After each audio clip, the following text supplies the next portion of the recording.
எச்சரிக்கை காரணமாக திருவாரூர் மாவட்டம் நீலக்குடி அருகே உள்ள மத்திய பல்கலைக்கழகத்தில் இன்று நடைபெறவிருந்த பட்டமளிப்பு ஜனாதிபதி திரௌபதி முர்மு கலந்து கொண்டு பட்டங்கள் வழங்க இருந்த விழா ரத்து செய்யப்பட்டுள்ளது. டங்ஸ்டன் சுரங்கம் அமைக்க மத்திய அரசுக்கு திமுக அரசுதான் கடிதம் எழுதியுள்ளது. இதுகுறித்த செய்தி பத்திரிகையில் வந்துள்ளது. தற்போது ரத்து செய்ய கோரி கடிதம் எழுதுவதாக முதல்வர் ஸ்டாலின் நாடகம் அரங்கேற்றியுள்ளார். சுரங்கம் அமைக்க அனுமதி கோரியதே திமுக அரசுதான் என்று கூறியுள்ள எதிர்க்கட்சி தலைவர் பழனிசாமி, ஆட்சிக்கு வர வேண்டும் என்பதற்காக திமுக எந்த பொய்யை வேண்டுமானாலும் சொல்லும் என விமர்சித்துள்ளார்.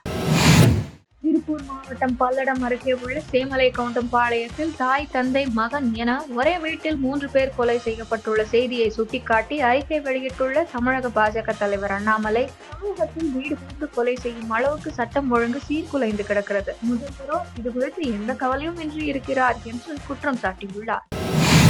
ஆன்லைன் கேமிங் நிறுவனமான வின்சோ நம்பகத்தன்மை விதியை மீறியதாக கூகுள் மீது இந்திய போட்டி ஆணையத்தில் புகார் அளித்தது. அதாவது கூகுள் பிளே ஸ்டோரில் பட்டியலிடப்படும் பணம் சார்ந்த ஆன்லைன் கேம் ஆப்களில் வின்சோ ஆப் கட்டுப்படுத்தப்பட்டு வருவதாகவும், ஆண்ட்ராய்டு செல்போன்களில் வின்சோ ஆப் குறித்து காட்டப்படும் ஆதாரமற்ற எச்சரிக்கைகளினால் நிறுவனத்தின் மீதான நன்மதிப்பு கெட்டுப்போவதாகவும் குறிப்பிடப்பட்டுள்ளது.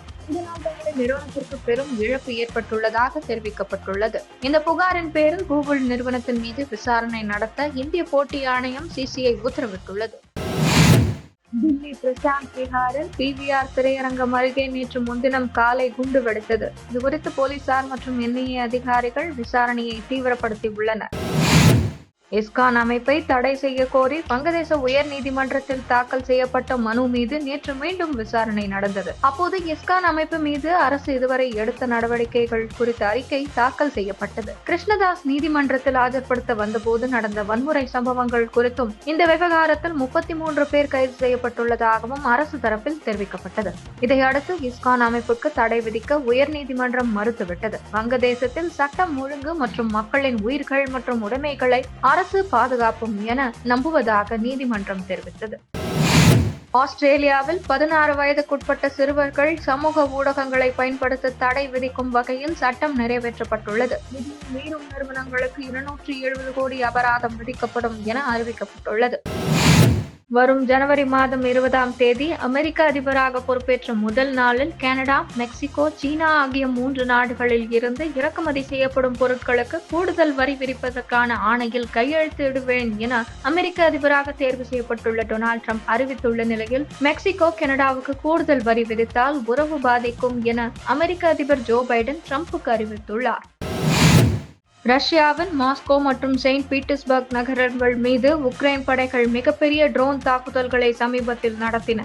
இந்நிலையில் ஆஸ்தானா என்ற இடத்தில் நடந்த ராணுவம் தொடர்பான மாநாட்டில் பேசிய ரஷ்ய அதிபர் புட்டின், அமெரிக்கா, பிரிட்டன் தயாரிப்பு ஏவுகணைகளை ரஷ்யா மீது ஏவும் உக்ரைனின் முடிவெடுக்கும் மையங்கள் குறிவைத்து தாக்கப்படும் என எச்சரித்துள்ளார்.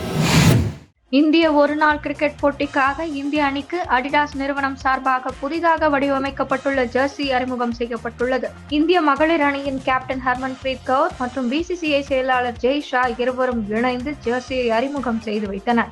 ICC சாம்பியன்ஸ் டிராபி தொடர் இன்னும் 3 மாதங்களில் தொடங்க உள்ளது. டாப் 8 அணிகள் பங்கேற்க உள்ள ICC சாம்பியன்ஸ் டிராபி தொடர் பிப்ரவரி முதல் மார்ச் மாதம் வரை நடத்த முடிவு செய்யப்பட்டுள்ளது.